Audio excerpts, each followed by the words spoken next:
Bonjour à toutes et à tous pour ce point d'information hebdomadaire du samedi 13 mars 2021, une semaine qui a vu la montée en charge de notre centre de vaccination à Mennecy, une vaccination qui va s'accélérer encore la semaine prochaine, l'État nous ayant annoncé une augmentation du nombre de doses mises à disposition. Je rappelle que les rendez-vous ne se prennent que par téléphone, ne venez pas sur place et se prennent dans le cadre des personnes qui sont aujourd'hui autorisées à se faire vacciner, personnes de plus de 75 ans ou de moins de 75 ans avec des facteurs de comorbidité.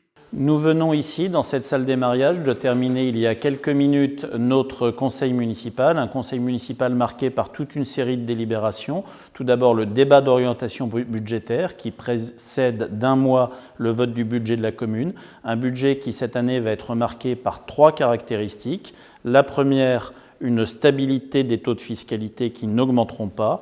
La deuxième, une réduction du capital d'emprunt de la commune qui devrait avoisiner les 400 000 €.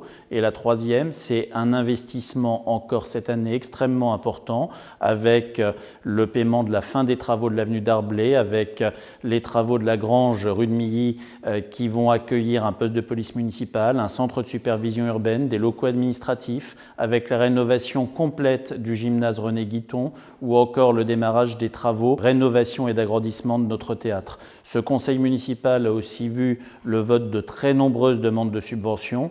Je regrette d'ailleurs que l'opposition de gauche ait voté contre les subventions pour les financements de nouvelles caméras. C'est uniquement vouloir priver la commune de recettes pour la sécurité des Menneçoises et des Menneçois. Ce conseil municipal aura également vu toute une série de délibérations nous permettant de boucler la faisabilité de la future gendarmerie, dont les travaux devraient démarrer en toute fin d'année si les choses se passent comme nous le souhaitons. À propos de cette gendarmerie, elle sera desservie par une voie d'accès auquel nous avons souhaité donner le nom d'Arnaud Beltrame. C'est quelque chose qui, pour nous, faisait du sens concernant un équipement pour quelqu'un qui a donné sa vie pour les autres dans l'exercice de ses missions. La gestion de la pandémie de la Covid, c'est aussi une adaptation au jour le jour, semaine après semaine. Nous avons eu cette semaine plusieurs classes de fermées à l'école de la Janotte du fait de détection, soit de personnes malades, soit de cas contacts aux variants sud-africains. En l'espèce, 3 classes ont été fermées sur l'élémentaire dans un premier temps, concernant une fratrie de 3 enfants, dont quelqu'un dans la famille était atteint.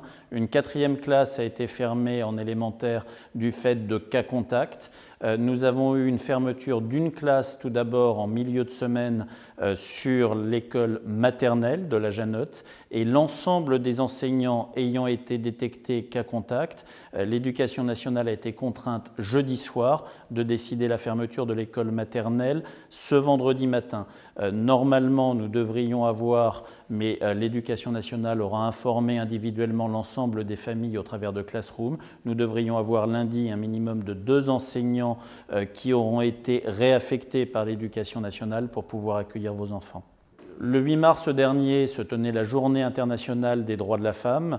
Comme chaque année, nous étions présents avec les élus de la commune pour offrir des livres écrits par des femmes ou portant pour la cause des femmes à la gare le matin. Nous avons également été présents au centre commercial Intermarché l'après-midi. Cette année, malheureusement, la pandémie ne nous aura pas permis d'offrir, comme nous le faisons systématiquement en temps normal, une pièce de théâtre pour les femmes de la commune.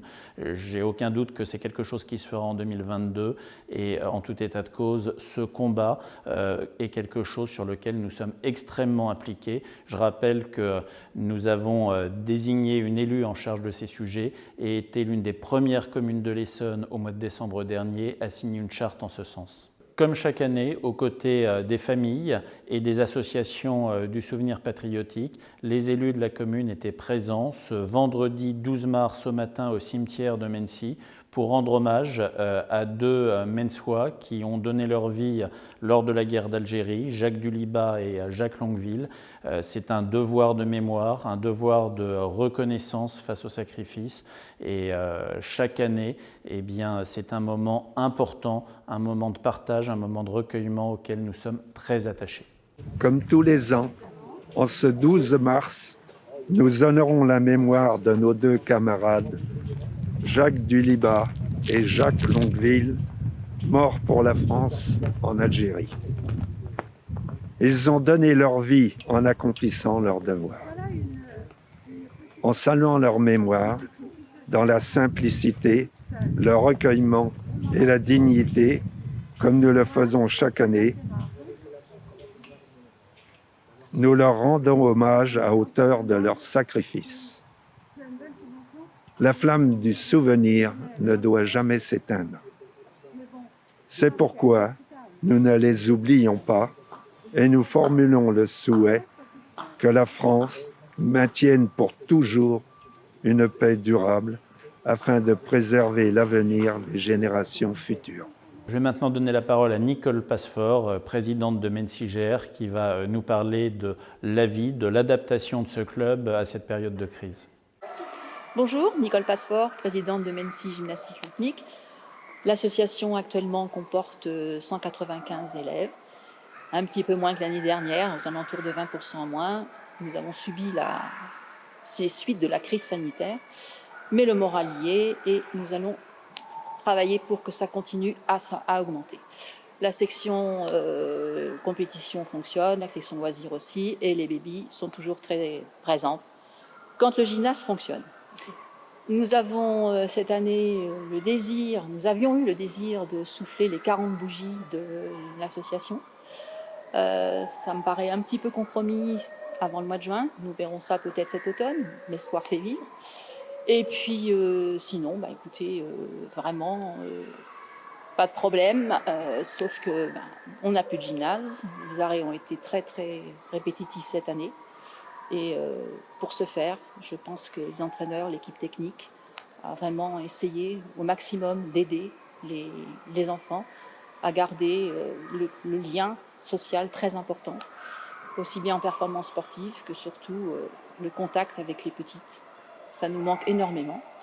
C'est pourquoi je vais passer la parole à Lucille, une de nos entraîneurs, Lucille Bourse, qui vous expliquera nos nouveaux protocoles. Alors comme tous les éducateurs sportifs, en ce moment nous avons dû faire preuve de créativité et d'inventivité. Donc la gymnastique rythmique est vraiment un sport d'intérieur. Au mois de juin, nous avons appris à pratiquer en extérieur sur le terrain de rugby prêté par la municipalité.